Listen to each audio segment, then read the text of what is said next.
بالکل مرزا، ہم روزانہ دیکھ رہے ہیں کہ میکرو لیول پر یہ بڑی اچھی خبریں آ رہی ہیں، اور اسی لیے بڑا یہ حیران کن امر ہے کہ اسٹیٹ بینک کے پاس اپرچونٹی بھی تھی، اسپیس بھی تھا، ڈیمانڈ بھی تھی بزنس کمیونٹی کی. کوئی 1-1.5% یا 2% کی بھی یہ کمی ہو جاتی تو اس سے بزنس ایکٹیویٹی بھی مزید جنریٹ ہوتی، اس سے جو بزنس کانفیڈنس ہے اس میں بھی اضافہ ہوتا. تو یہ اس وقت کیا آئی ایم ایف کے وفد کا پریشر تھا، چونکہ وہ پاکستان میں موجود ہے ریویو کے لیے، بڑا کرٹیکل یہ ریویو ہے، اس کی وجہ سے یہ اس وقت بہت ایک کوشش اسٹیپ لیا گیا، یا اس کی کوئی اور وجہ آپ کی سمجھ آ رہی ہے؟ دیکھیے، آلدو تمام چیمبرز، فیڈریشن اور بزنس کمیونٹی کی یہ تھی کہ کم سے کم 1% آپ اس کے اندر فردر وہ کریں، کیونکہ دیکھیے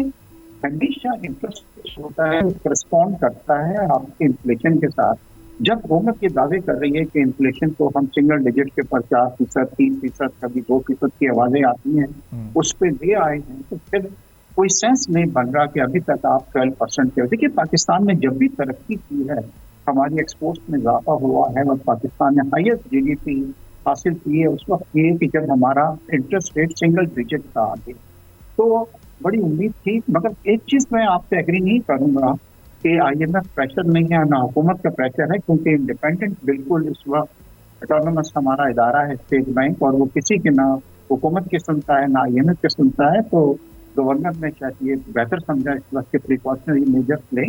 آپ کو شاید ایک چیز میں بتلانا بھول گیا ہوں کہ اس وقت جہاں ایک طرف ہم جو ہیں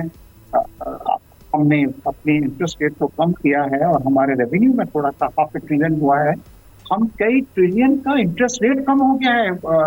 حکومت کا، کیونکہ حکومت نے جو میسو بوروئنگ کی ہوئی تھی اس پہ 22%، 23%، یعنی کہ 24% پہ کی آوازیں آ رہی تھی. اب اس کو آپ 12% پہ جب لے آئے ہیں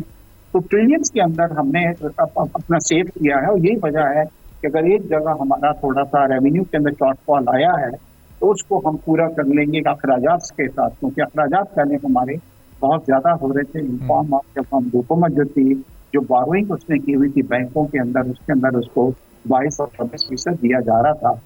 ایک تھوڑا سا IMF کا اس بار جو کنسرن ہے وہ یہ ہے کہ ہم نے ان سے وعدہ یہ کیا تھا کہ ہم اس وقت بھی 800 بلین روپیز جو ہے ہم نے لاس میکنگ وینچرز جو تھے پاکستان کے،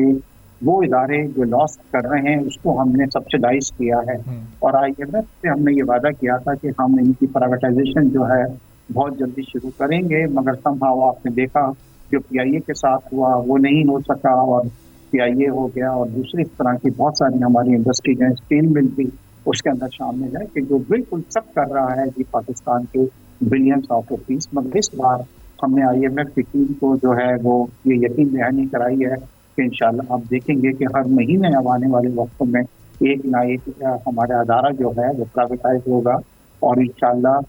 نیکسٹ ایئر تک جو ہے وہ ہمارے یہ $800 billion we'll be able to save it. اور میں آپ کو یہ یقین دلا رہا ہوں کیونکہ میری آج بھی اسلام آباد بات ہوئی تھی، IMF کا جو وقت آیا وہ بہت مطمئن ہے اس وقت، اور انشاءاللہ it's just a matter of time. آپ دیکھیں گے کہ انشاءاللہ پاکستان کو جی ایک اور جو فرنچ مل رہی ہے $1 بلین کی، وہ انشاءاللہ حاصل ہو جائے گی. تو ہماری جی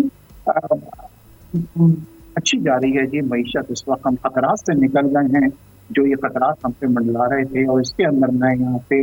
پرائم منسٹر ہاؤس میں جب تھا، میں پرائم منسٹر صاحب سے میری ملاقات کی ہوئی تھی، اور ایک چیز انہوں نے کہی تھی، بہت کم ایسا ہوتا ہے کہ حکومت اپنا کریڈٹ کسی اور کو دے.